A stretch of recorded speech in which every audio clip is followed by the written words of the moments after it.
They didn't cry in front of you. They didn't chase after you. Hey didn't say a word when you walked away, but don't get it twisted. Inside, they were at war. Because avoidants don't grieve like everyone else. They deny. They distract. They run. But the more they run, the louder the silence becomes. And when the silence starts screaming, that's when the battle begins.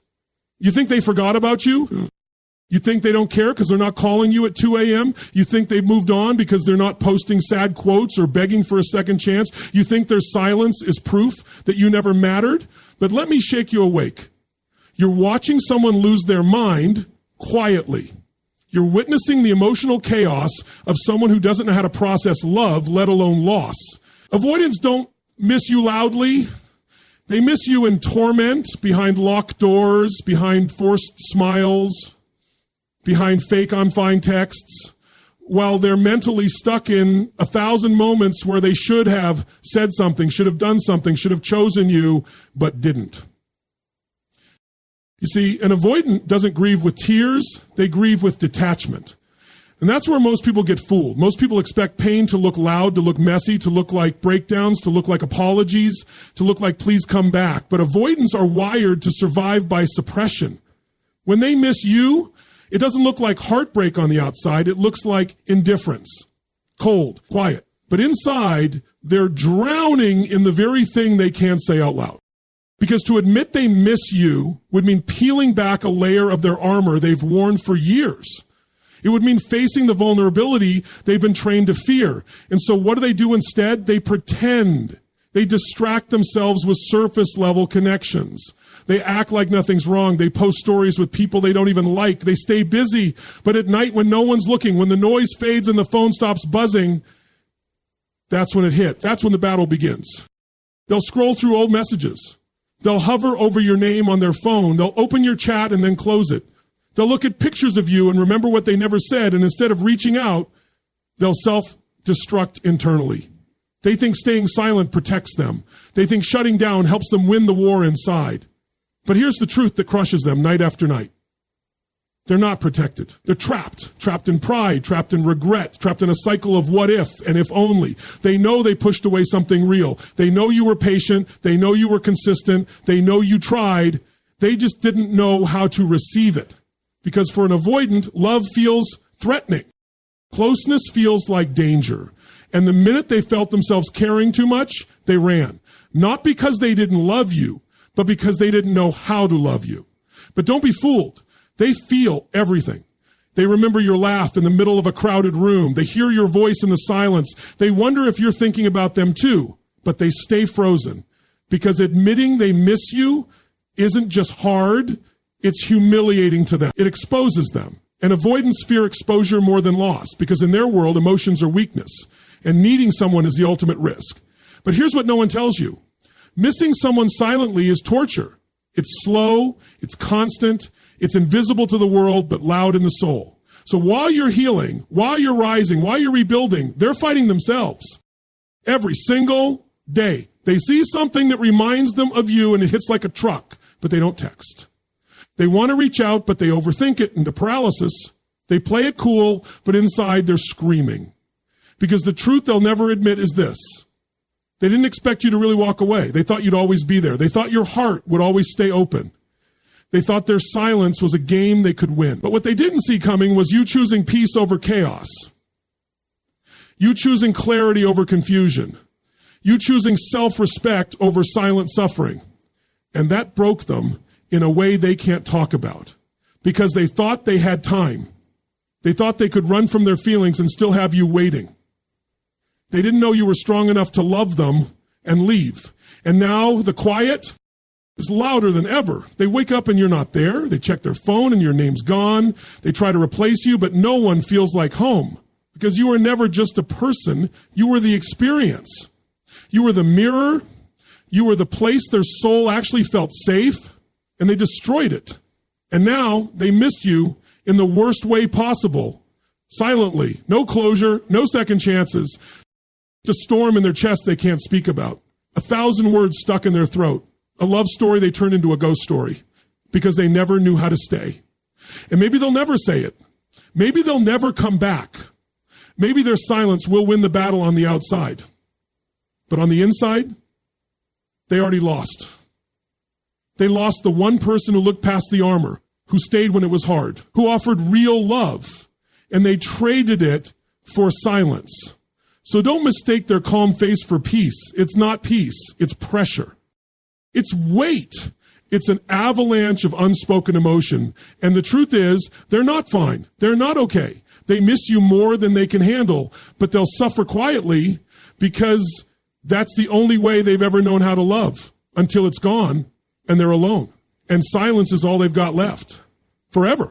You keep thinking the fight was between the two of you. You keep analyzing what you said, what you did, how you could have shown up better, stayed calmer, been more patient. But the truth is brutal and it will set you free. You were never their enemy. You were never the one they were fighting. The real war was never between two people. It was between them and themselves. You were just standing close enough to get hit by the shrapnel. And that's what hurts the most. See, when you love someone with an avoidant attachment style, you enter a battlefield that's already been burning for years. They've been at war long before you arrived. A war between wanting love and fearing it. A war between needing closeness and craving distance. A war between I want you to see me and don't get too close or I'll break. And when you showed up with consistency, with safety, with heart wide open energy, they didn't trust it. They didn't know what to do with it because people like them were trained to survive without it. So they pushed you away. Not because you were wrong, but because you were too right. You triggered the part of them that still believes love equals danger, that real intimacy is a trap, that being seen means being judged, being abandoned, being betrayed. You see someone pulling away and you think, what did I do wrong? But the avoidant pulls away not because you did something wrong, but because you were getting too close to what's real. And real terrifies them. Real means surrender. Real means dropping the mask. Real means facing the parts of themselves they've been avoiding for years. So they start fights over small things. They disappear when things feel too good. They act distant after a deep conversation. Not because they want to sabotage, but because they don't know how to sit in emotional safety. It makes them restless, anxious, trapped. You became a mirror and they didn't like what they saw. You showed them their capacity to love and they didn't know how to handle that kind of power. They looked at you and saw someone who could actually break them, not with cruelty, but with kindness. And when an avoidant feels that vulnerable, that open, that unguarded, they run. But while they're running from you, what they're really doing is trying to outrun themselves. It's not your love they're afraid of, it's their own emotions, their own softness, their own need, that need they were taught to suppress, that hunger for connection they were trained to bury. And the more they miss you, the louder that inner conflict becomes. I need them fights with, I can't need anyone. I miss them fights with, I'll look weak. I love them fights with, if I show it, I'll lose control. And this internal tug of war, it's exhausting for them, but they won't show it. They'll keep their face neutral, their tone calm. They'll keep conversations surface level and pretend they're just busy. But deep down, it's a storm. It's chaos. It's regret wrapped in silence and pride because they want to reach out. They want to say it. They want to tell you they miss you. But every step forward triggers that fear of exposure. They think if they tell you how they feel, you'll use it against them, that you'll leave, that you'll see how deeply broken they feel and walk away. So they choose control. They choose distance. They choose silence because silence feels safer than vulnerability. But don't let that calm exterior fool you. Underneath, they are wrecked. They're battling guilt, longing, confusion, and fear. And they can't talk to anyone about it because no one's supposed to know they care that deeply. They've built their whole identity on being unbothered. So they fight in secret. They smile while they suffer. They keep their pride while their heart breaks behind the scenes. And that's why you need to understand this was never about you not being enough. This was about someone who has never been taught how to stay when love gets real.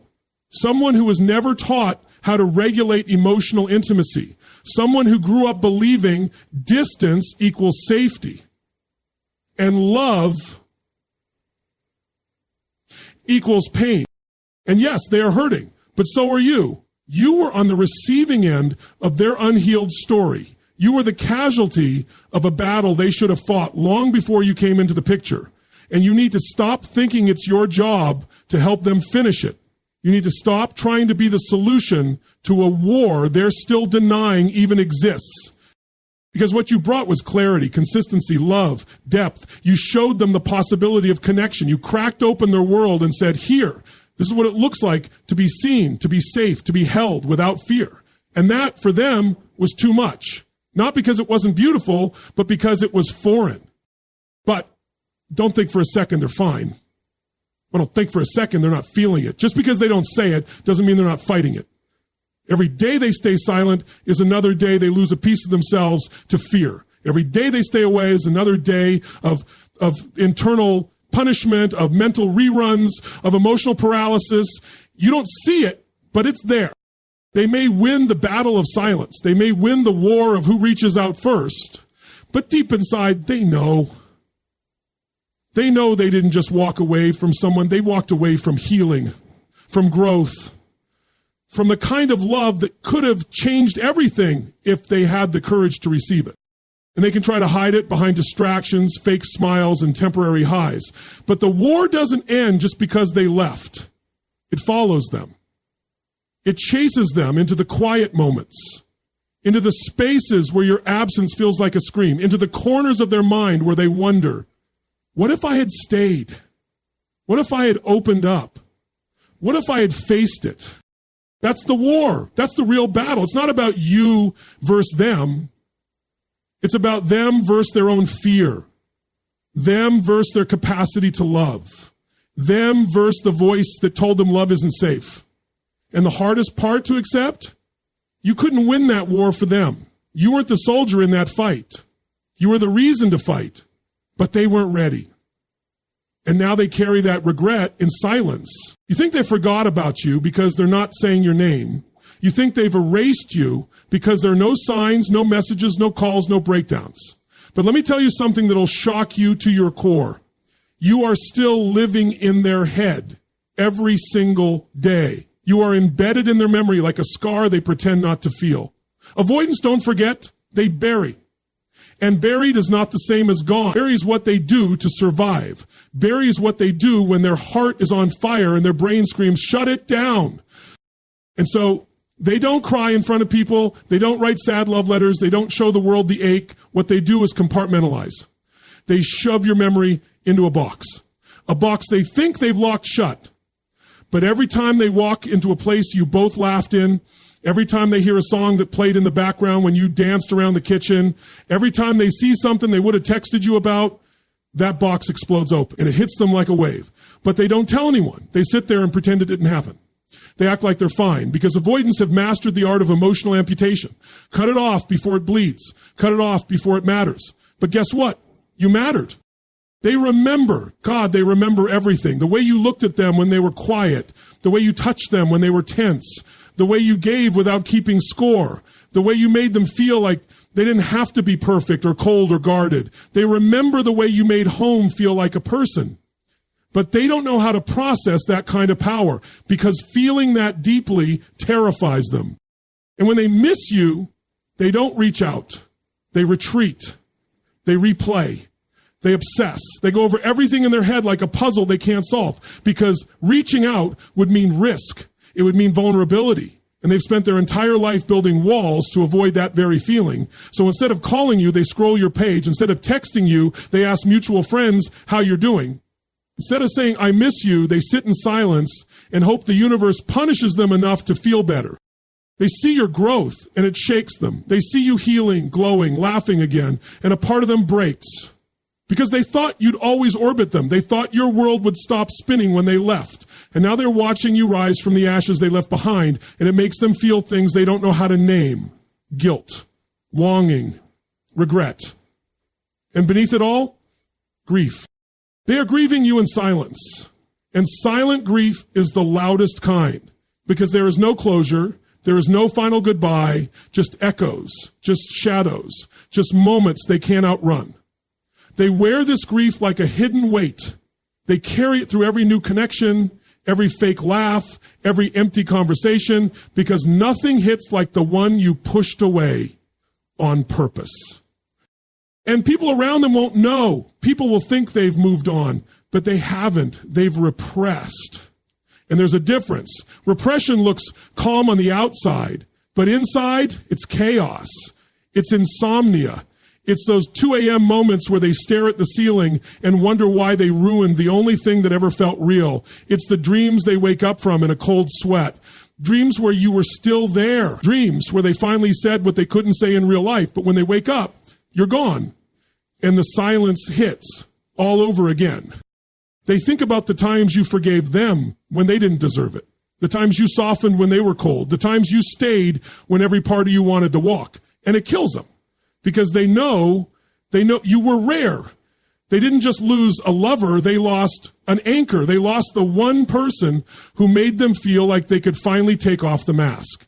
But they weren't ready. And they'll never say this out loud. But they weren't just afraid of loving you. They were afraid of being loved by you. Because being loved by you exposed everything they tried to hide, the fear, the brokenness, the deep-rooted belief that they are unworthy of true, consistent love. And when someone like that gets seen, truly seen, they either rise to meet that love or run from it. They ran, not because you were too much, but because you were too right. And now the memory of you haunts them, not because of what happened, but because of what could have been. You are the what if that loops through their mind like a broken record. You are the sentence they never finished, the chapter they slammed shut too early. And every new person they meet is a reminder that it's not the same, that it won't be the same, because you weren't just another relationship. You were the one who reached the parts of them no one else could touch. And now that you're gone, there's a silence that screams. They try to fill it with noise, with people, with pride, but nothing fits, because when a real connection is lost, nothing can replace it. Not attention, not distraction, not time. And here's the hardest part for them to admit. They miss you more because they never told you. They never said how deeply they felt it. They never showed up the way you needed. They never allowed themselves to stay. And that kind of regret ages you. It weighs on your soul. So don't you dare believe they've moved on just because they look calm. Calm doesn't mean healed. Calm doesn't mean indifferent. Calm doesn't mean they don't replay your laugh when they're driving alone or stare at your old texts and wonder if they should say something. They just don't know how. And that fear of being vulnerable has caged them in a prison they built with their own hands. You were the one who made them feel again.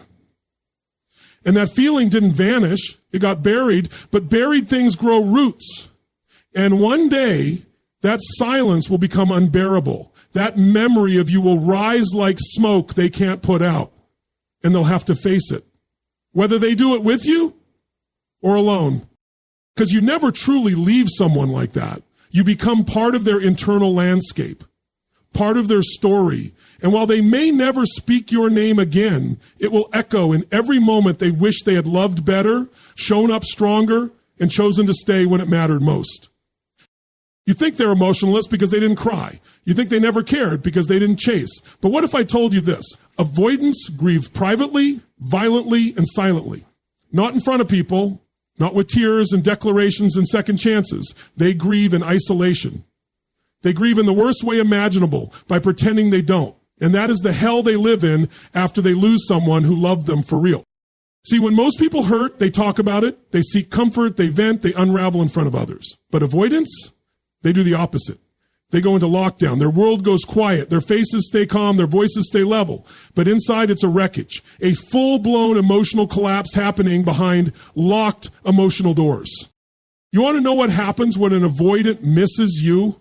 They suppress it. They swallow it like poison and act like it doesn't burn. They distract themselves until they can't anymore. They fill their days with meaningless tasks, meaningless texts, meaningless company.